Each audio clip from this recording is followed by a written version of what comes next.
let me just say, this function to me is one of the most special highlights on the university calendar every year. It gives us an opportunity to celebrate excellence in many dimensions. And you will see our students are absolutely great.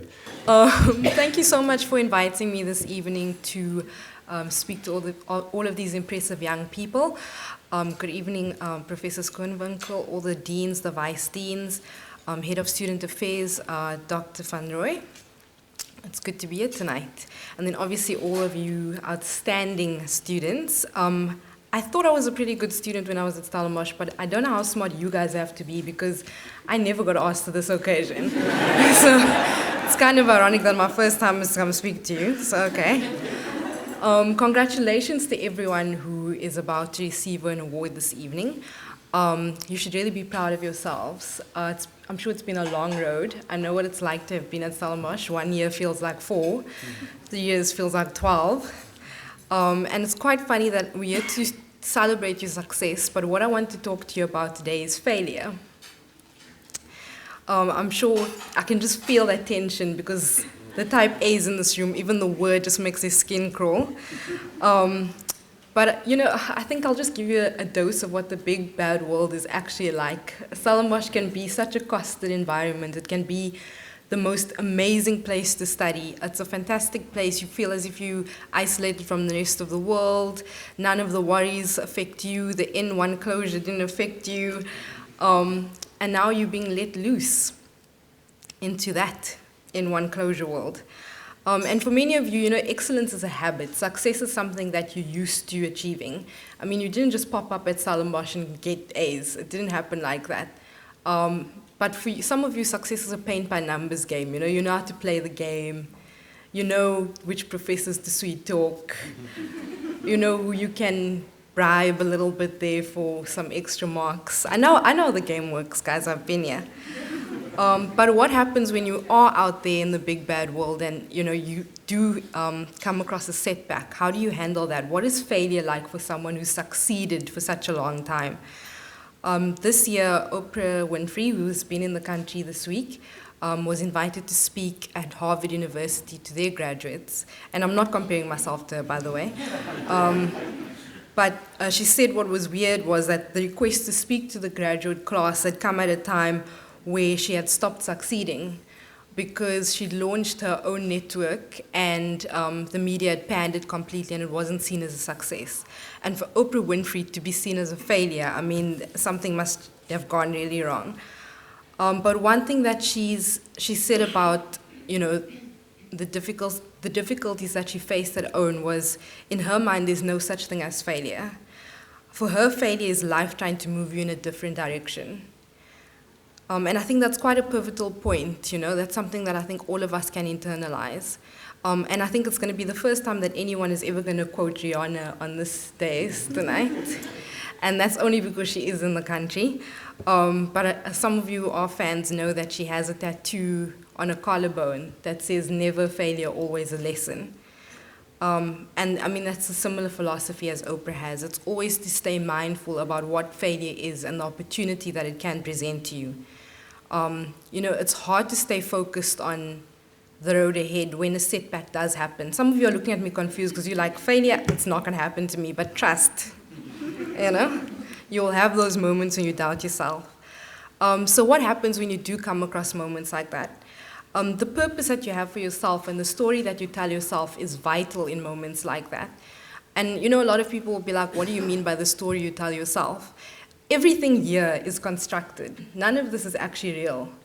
And no, I'm not going into the matrix, but what I'm trying to say is you can actually dictate your experience, Every morning when you wake up, how you think about the world sets the agenda for the world. If you think of a failure as a failure, you're going to be stuck there. If you think of it as an opportunity, that's what's going to push you through.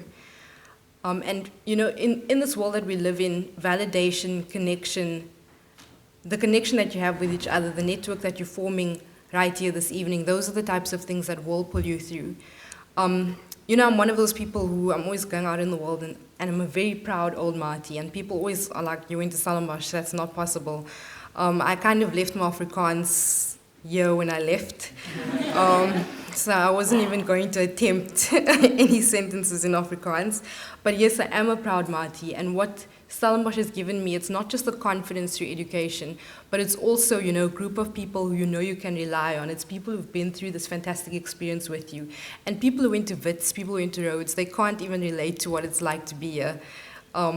You know, they don't know what it's like to be at Bohemia. How much is that half a liter of wine now? 13.50, 14.50, something like that. No one else can relate to those kinds of experiences. You actually only do have each other. And it's not just a network of fun and games, it's a network of potential leaders. I mean, you guys are outstanding individuals, you know? And you don't have to go and think you have to pass CVs to these big important people out there. You should be doing it in and amongst yourselves. In 10 years' time, I'll probably be knocking on your door looking for a job. You are the people who are going to be running the country sooner rather than later, actually. So, you know, the reason, just going back to why I wanted to discuss failure with you, I was privileged enough this year to be one of the only South African journalists to sit down with Mrs. Obama when she was in South Africa with her husband on their tour. And we had quite a, you know, in-depth one-on-one. She granted me all of 10 minutes of her time, and I was duly vetted by the CIA for that 10 minutes. And something at 17 magazine, when we interview someone, the one question we end our interviews with is, if you think back to when you were 17, what is the one lesson you'd tell your 17-year-old self? And I'm just going to read to you what she had to say. These are her words. I would take more risks. I would be less afraid. I would travel more. I encourage my daughters to really think about taking a year, a semester, a month in another country, being culturally outside of their comfort zone. I wish I'd been brave enough to do that at 17. Those moments when you push yourself are the moments when you grow. Now, I don't want young people to take irresponsible risks, but there are ways to live life unafraid to fail that allow you to grow. Failure is important to your personal growth. At 17, I worked to avoid failing, to be perfect, and so I missed opportunities and I didn't try things that were a little scary and risky. And the type A's in this room know exactly what I'm talking about. You know, you're so focused on being perfect, on making sure that all the T's are crossed and all the I's are dotted, that you do tend to miss out on opportunities. Just the thought of getting 85% instead of 95%, you know, that's not on. And think about what a bizarre world that is to live in, you know? And ever since I had that conversation with Mrs. Obama, those words have rung in my head, you know, live life unafraid to fail. If you could do exactly what you're doing now with 100% guarantee that there's no such thing as failure, what would you do with your life? Some of you would continue on the path you're on, some of you would stray off the path, but that's fine. You know, I just want to leave you with that idea, guys. Just live life unafraid to fail. Now's the time to go bravely, you know. If you're going to make mistakes, you're not going to lose your bond, lose your car, you know. Now's the time to go forth. If you want to become a hippie and live in the rainforest for 5 months, do it. If you want to do your PhD, do that. If you want to start a business, do that. If you want to work for an NGO, go and do that. If you decide that actually this BCom thing isn't for me, I want to be a fashion designer, go and be a fashion designer. But yeah, live life limitlessly, and failure does not exist. It's about the experience that you take out of it. Thank you so much for the opportunity to speak this evening.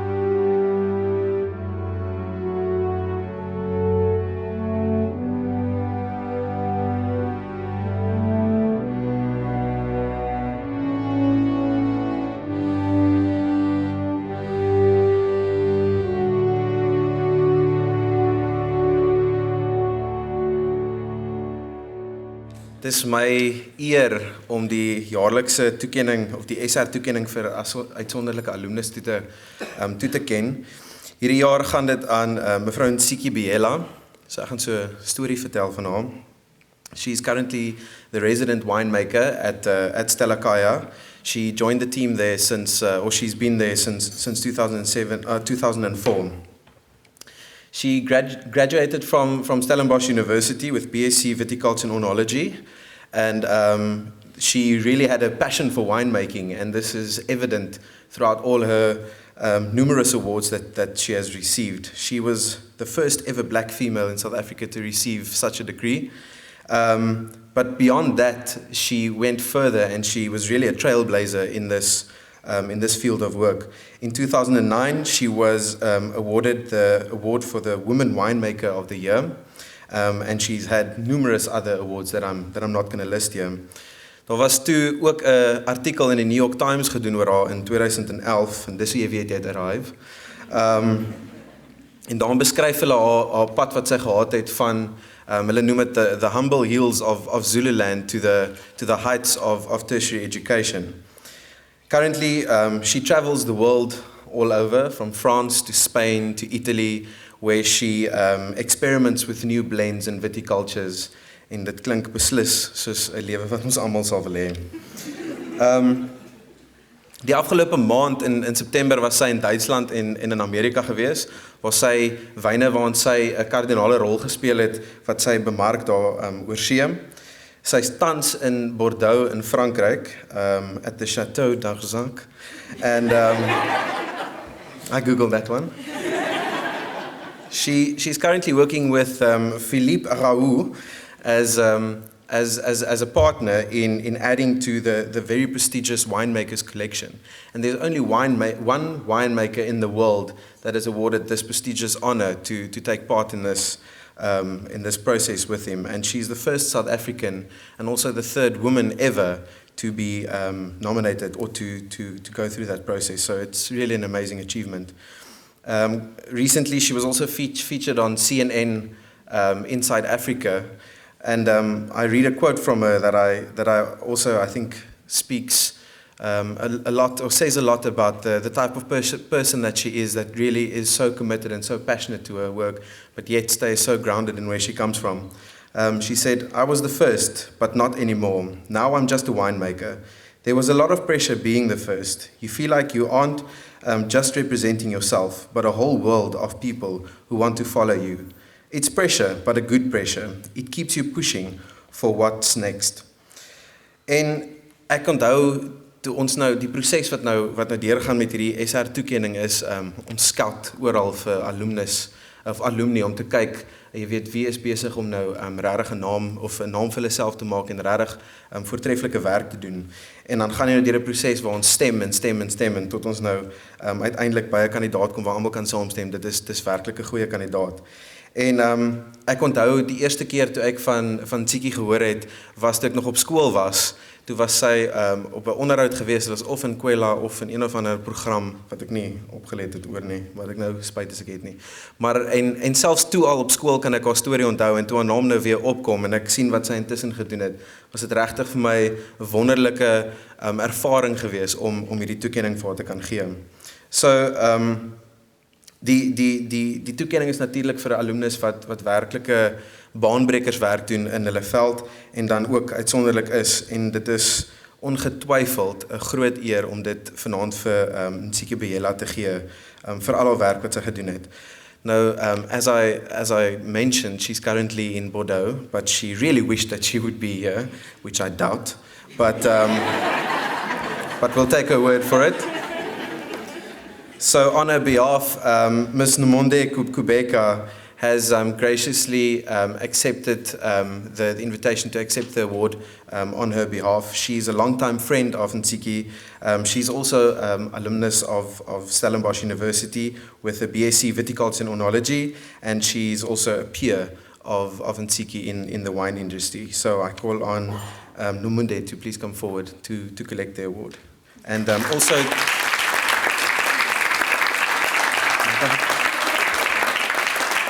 She's also going to read a message from Ntiki that she sent through.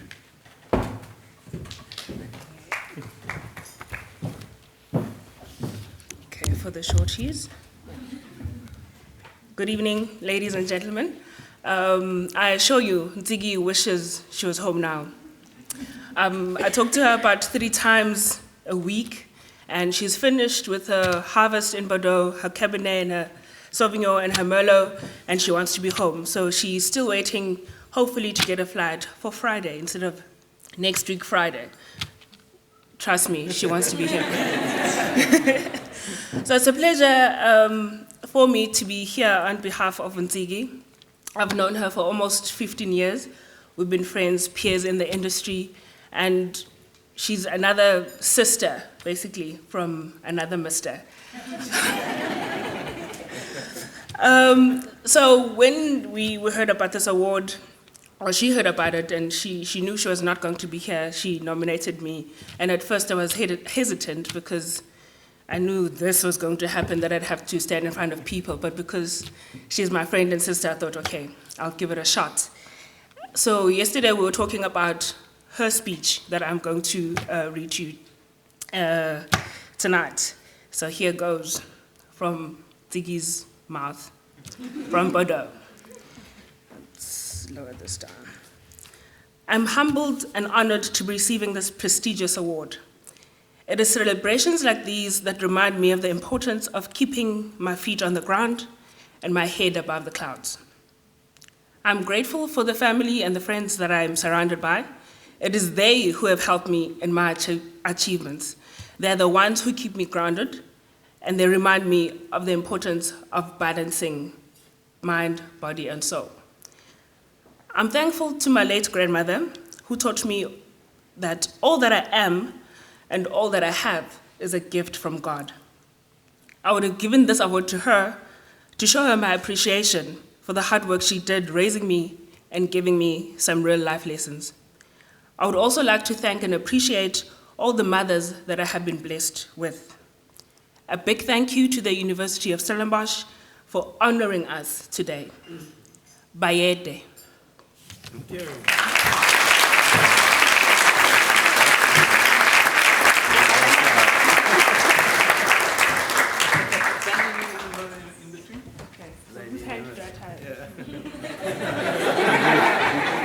Understand like this.